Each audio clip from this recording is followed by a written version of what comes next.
Patakaya namaya shikiri biakarala patakaya nana maramaya rarabaya shikarabata. Hindarala parapatakaya nalabakaya shikiri biakarala patakaya nala marabakaya nalamaya. Kami bersyukur buat kesempatan yang Tuhan kembali anugerahkan bagi kami Tuhan, untuk kami boleh mendengarkan kebenaran firman-Mu. Tuhan, urapi hamba-Mu untuk boleh menyampaikan apa yang menjadi isi hati-Mu. Urapi semua yang mendengarkannya, sehingga firman-Mu itu boleh jatuh di tanah hati yang subur dan bertumbuh dan berbuah lebat 30, 60 bahkan 100 kali lipat ganda bagi kemuliaan Bapa di surga. Berfirmanlah ya Tuhan, kami siap sedia mendengarkannya di dalam nama Tuhan Yesus Kristus. Amin. Puji Tuhan, haleluya. Hari ini kita akan bicara dengan tema yang masih sama, yaitu Become King's Wife. Puji Tuhan. Saja kita semua membaca kitab Wahyu pasal yang ke-19, kitab Wahyu pasal yang ke-19 ayat 6 sampai ayat yang ke-9. Kitab Wahyu pasal 19 ayat 6 sampai yang ke-9. Lalu aku mendengar seperti suara himpunan besar orang banyak, seperti desau air bah dan seperti deru guru yang hebat, katanya, haleluya, karena Tuhan Allah kita yang Maha Kuasa telah menjadi Raja. Marilah kita bersuka cita dan bersorak-sorai dan memuliakan Dia, karena hari perkawinan anak domba telah tiba dan pengantinnya telah siap sedia. Dan kepadanya dikaruniakan supaya memakai kain lenan halus yang berkilau-kilauan dan yang putih bersih. Lenan halus itu adalah perbuatan-perbuatan yang benar dari orang-orang kudus. Lalu ia berkata kepadaku, tuliskanlah, berbahagialah mereka yang diundang ke perjamuan kawin anak domba. Katanya lagi kepadaku, perkataan ini adalah benar, perkataan-perkataan dari Allah. Puji Tuhan.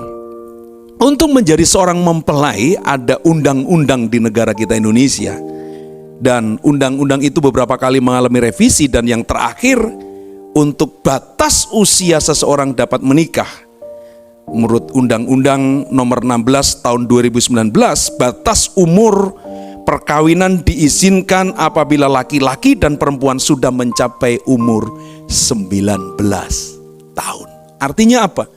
Usia bagi laki-laki dan wanita usia 19 tahun itu dianggap sudah dewasa dan siap untuk menjadi mempelai. Artinya mereka menikah, diizinkan menikah, membangun sebuah rumah tangga. Menjadi mempelai Kristus, become King's wife, menjadi mempelai raja di atas segala raja, yaitu Tuhan Yesus Kristus, pun sama, saudara. Saudara tidak bisa menjadi mempelai Kristus ketika saudara masih kekanak-kanakan.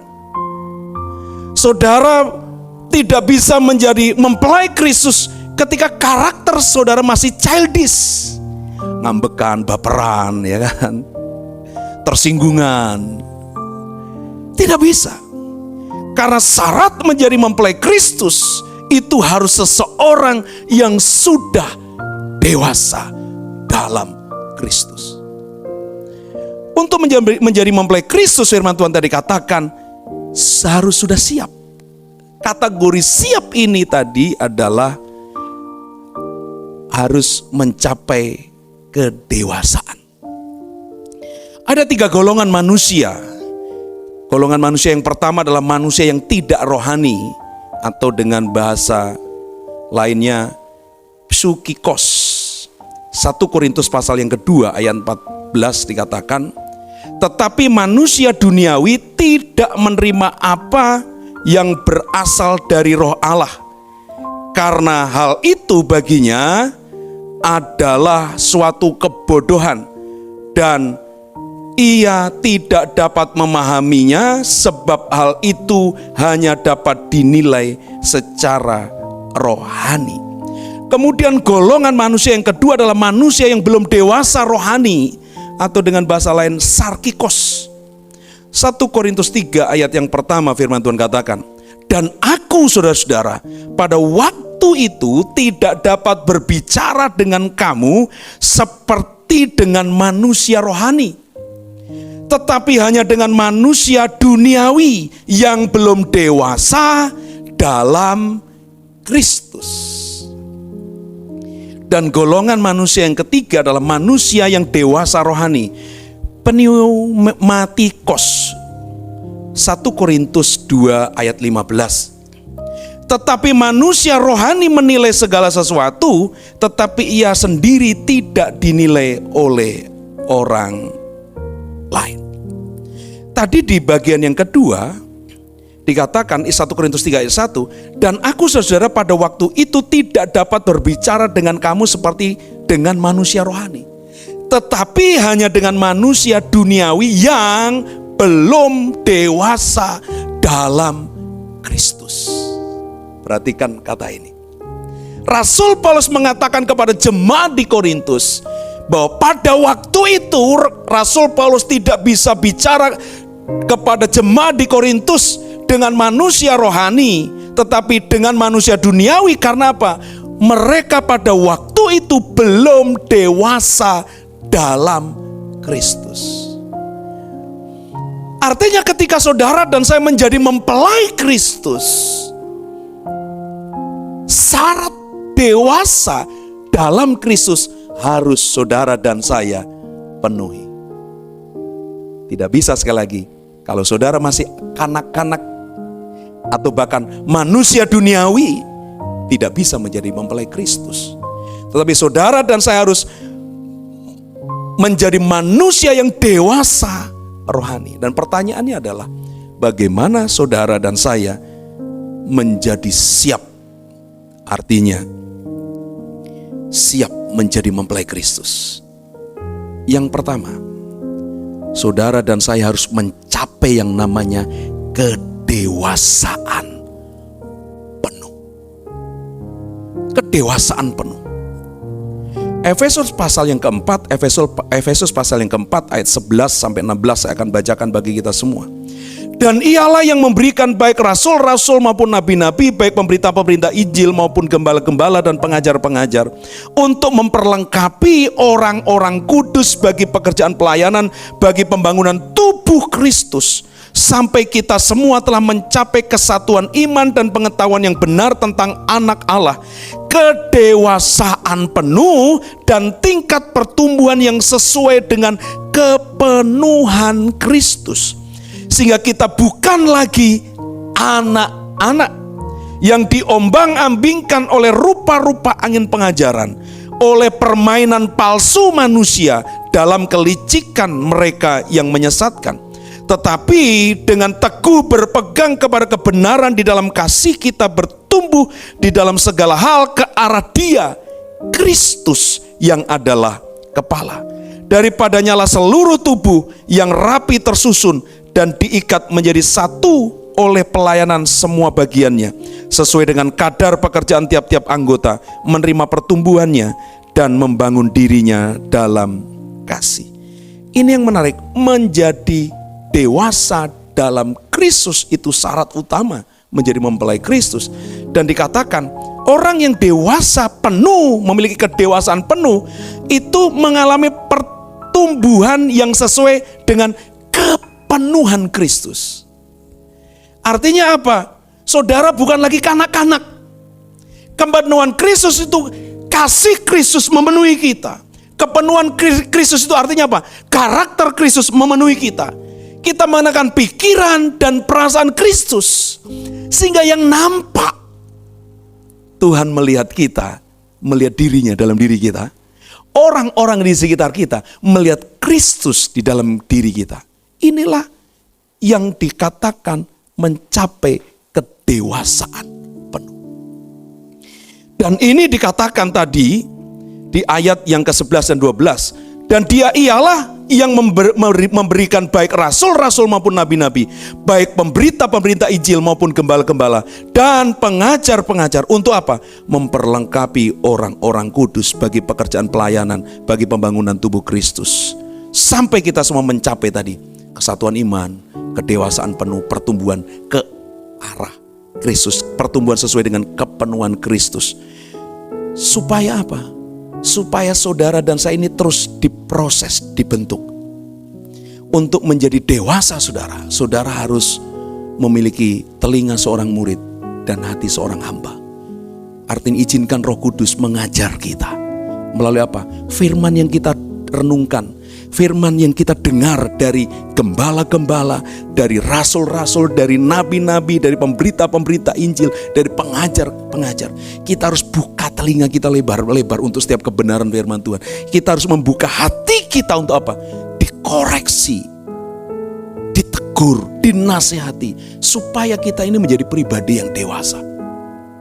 Pribadi yang dewasa. Ketika saya pertama-tama datang ke Jakarta, saya masih kekanak-kanakan. Walaupun usia saya waktu itu 19 tahun. Dan menurut undang-undang saya sudah boleh menikah ya. Tapi usia 19 tahun saya datang ke Jakarta, itu saya membawa karakter apa? Masih kekanak-kanakan. Sehingga ketika saya mendengar kata-kata yang kasar sedikit, langsung baper. Saat itu saya tahan. Malamnya saya nangis sendiri, mengasihani diri sendiri.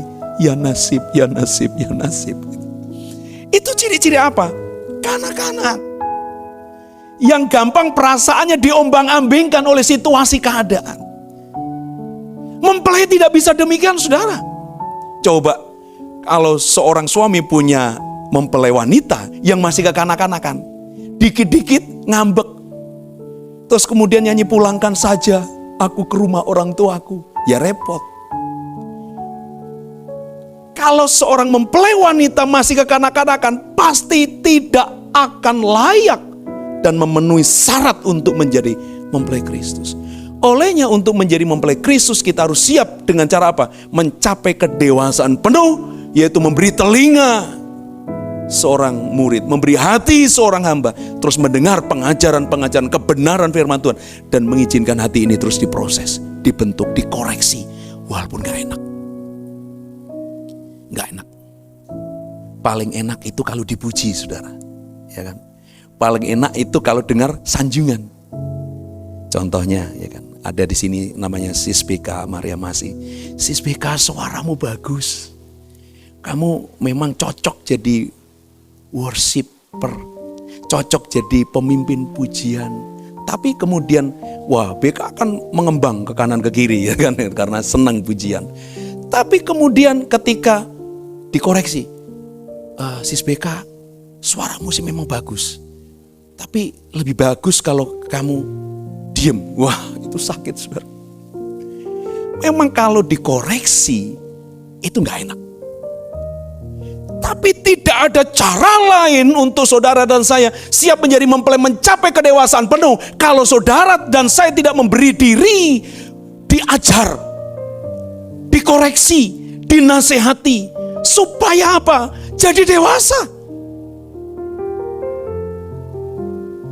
Memang awal-awal saya itu ngambekan, baperan, saudara.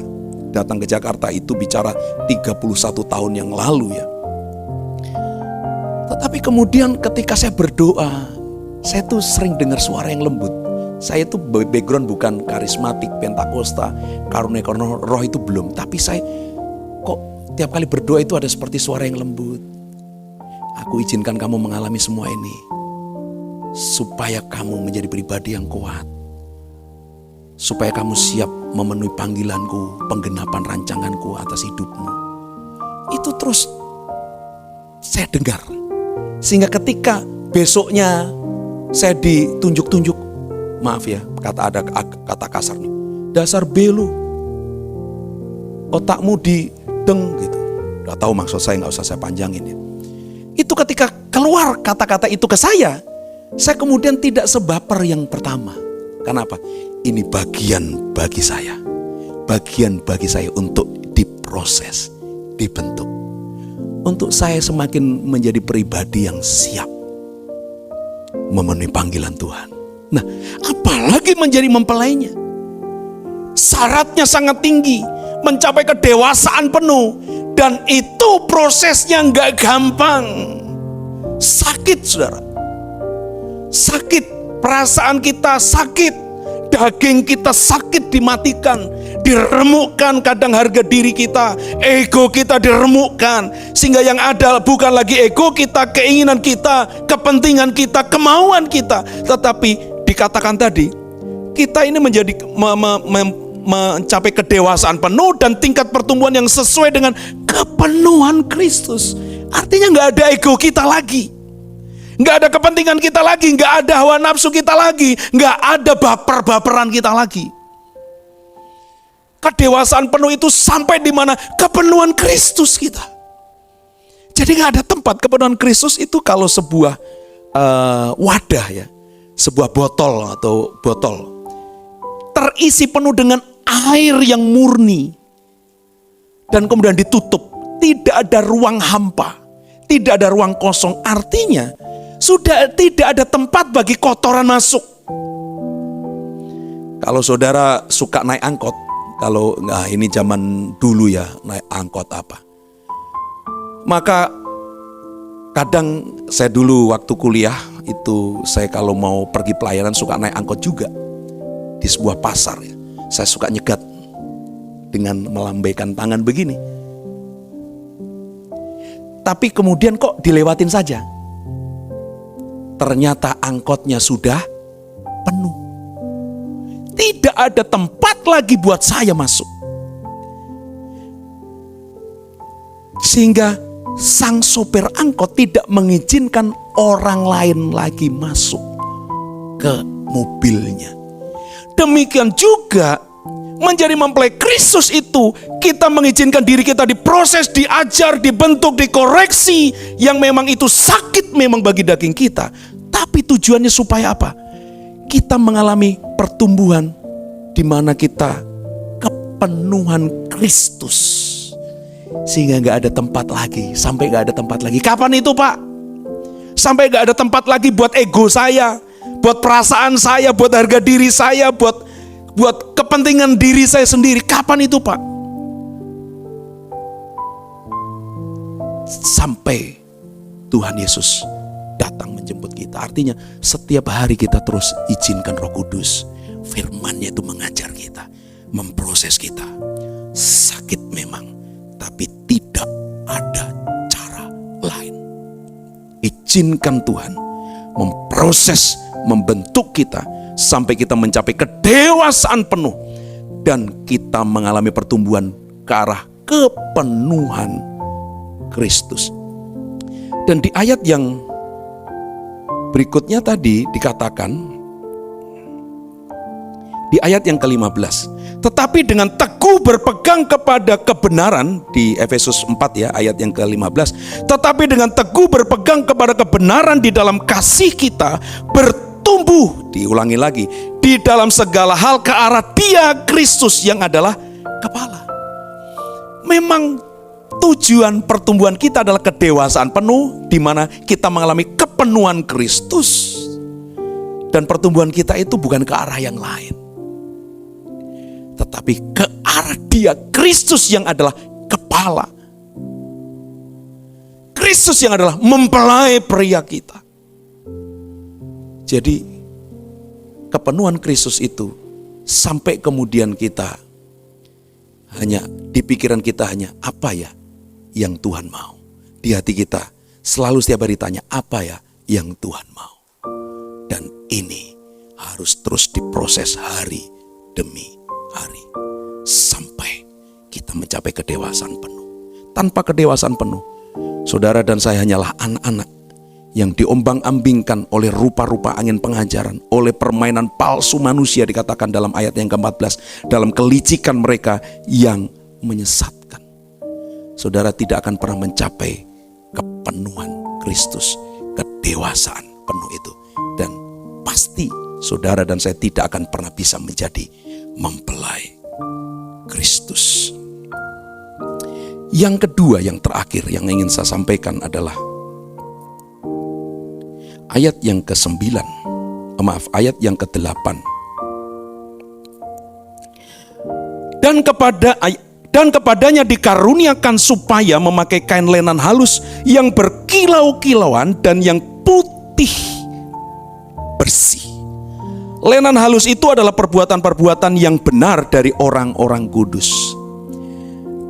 Mempelai Kristus, mempelai raja di atas segala raja, itu mengenakan, dikatakan kain lenan halus. Kalau pelajaran khusus tentang kain lenan halus itu Bapak Ibu bisa lihat di YouTube-nya Menara Doa Jakarta Official ya, salah satu pengajaran dari Ibu Pastor Elka Wijanarko ya. Tetapi yang ingin saya sampaikan di sini adalah secara singkat, mempelai Kristus harus mengenakan kain lenan halus yang berkilau-kilauan dan yang putih bersih. Ada banyak kain putih tapi belum tentu bersih ya. Apalagi kain putih itu gampang kena noda, saudara. Saya tinggal di satu daerah yang airnya itu kotor. Artinya air sudah berlangganan itu pun tetap kotor. Jadi untuk bisa menjaga kemeja putih tetap dikatakan kain lenan halus yang berkilau-kilauan, putihnya itu benar-benar putih yang bersih, yang berkilau-kilauan. Itu sulit sekali, karena apa? Faktor air di rumah. Nah, pakaian yang harus saudara dan saya kenakan sebagai mempelai Kristus itu adalah pakaian yang putih bersih. Pakaian yang tidak ada noda setitik pun. Saudara gak bisa begini, oh cincai lah Tuhan ya, gak apa-apa lah ya, ada dikit, gak bisa saudara. Kalau kita pakaian putih yang kita kenakan, mungkin ada noda dikit, oke lah, gak kelihatan. Tapi pakaian putih yang saudara dan saya kenakan sebagai mempelai Kristus, itu tidak boleh ada noda sedikit pun. Noda ketidakkudusan, noda dosa, noda kenajisan. Tidak boleh ada setitik pun. Dikatakan lenan halus itu adalah perbuatan-perbuatan yang benar dari orang-orang kudus. Artinya itu dihasilkan dari setiap orang yang tadi diproses, dibentuk mencapai kedewasaan penuh. Itu menghasilkan perbuatan-perbuatan yang benar, dan itu menjadi pakaian lenan halus yang berkilau-kilauan. Artinya melalui perkataan saudara dan saya, melalui perbuatan kehidupan kita, tingkah laku perbuatan kita sehari-hari, orang bisa melihat Kristus dalam diri kita. Kepenuhan Kristus ada dalam diri kita. Ketika kita bertutur kata, maka orang bisa melihat apa? Itu Kristus ada dalam perkataannya. Ketika kita melangkah, ketika kita duduk, ketika kita berjalan, ketika kita berdiri, orang melihat tingkah laku perbuatan kita, Kristus di dalamnya. Sehingga kita boleh mengenakan kain lenan halus yang berkilau-kilauan dan yang putih bersih. Dan ingat saudara dan saya sesungguhnya sudah dibersihkan oleh darah anak domba Allah, darah Tuhan Yesus Kristus. Dan jangan biarkan ada noda kenajisan, noda dosa, noda kekafiran, dan segala noda ketidakkudusan dalam kehidupan kita. Terus jaga di hidup kita dengan pertolongan kuat kuasa Roh Kudus untuk terus hidup dalam kekudusan dan hidup dalam kebenaran. Biarlah ini menjadi berkat bagi setiap kita, mempersiapkan saudara dan saya untuk menjadi mempelainya, yaitu dengan terus bertumbuh mencapai kedewasaan penuh. Dan yang kedua, kita boleh mengenakan pakaian lenan halus yang berkilau-kilauan dan yang putih bersih, yaitu apa? Perbuatan kita adalah perbuatan kebenaran Kristus yang kita nyatakan dalam setiap kehidupan, perkataan, perbuatan kita semua. Saya percaya saudara dan saya adalah orang-orang yang siap menjadi mempelai Kristus. Amin. Tuhan Yesus memberkati kita semua. Mari kita berdoa. Bapa, kami mengucap syukur buat kebenaran firman-Mu yang kami telah dengar pada malam hari ini. Roh-Mu yang Kudus terus bekerja dalam hati setiap kami, kehidupan setiap kami, sehingga Roh-Mu yang Kudus berbicara lebih luas, lebih dalam lagi, memberikan kemampuan, kesanggupan bagi kami untuk kami bukan saja menjadi pendengar firman Tuhan, tetapi lebih lagi menjadi pelaku firman Tuhan. Terima kasih Tuhan. Biarlah kami adalah orang-orang yang siap menjadi mempelai-Mu. Karena the hour has come waktunya sudah tiba bagi kami semua. Biar kami terus mempersiapkan diri mencapai kedewasaan penuh dan menyatakan Kristus, kepenuhan Kristus dalam hidup setiap kami. Di dalam nama Tuhan Yesus Kristus, hamba berdoa dan mengucap syukur. Haleluya. Amin. Bapak Ibu saudara dikasihi Tuhan Yesus Kristus, jangan lupa terus mengikuti program pelayanan di Menara Doa Jakarta. Ada menara doa yang setiap hari dibangun. Nanti bisa lihat di jadwal kegiatan Menara Doa Jakarta. Ada prayer gate evening, ada prayer gate Sunday, ada prayer gate ladies, ada live ministry, dan ada podcast juga. Pokoknya jangan lupa ikuti semua kegiatan Menara Doa Jakarta, dan saya percaya saudara akan diberkati dan terus menjadi pribadi-pribadi yang siap, dipersiapkan dan siap menjadi mempelai Kristus. Tuhan Yesus memberkati. Amin. Merry Christmas and Happy New Year. Tuhan Yesus memberkati. Amin.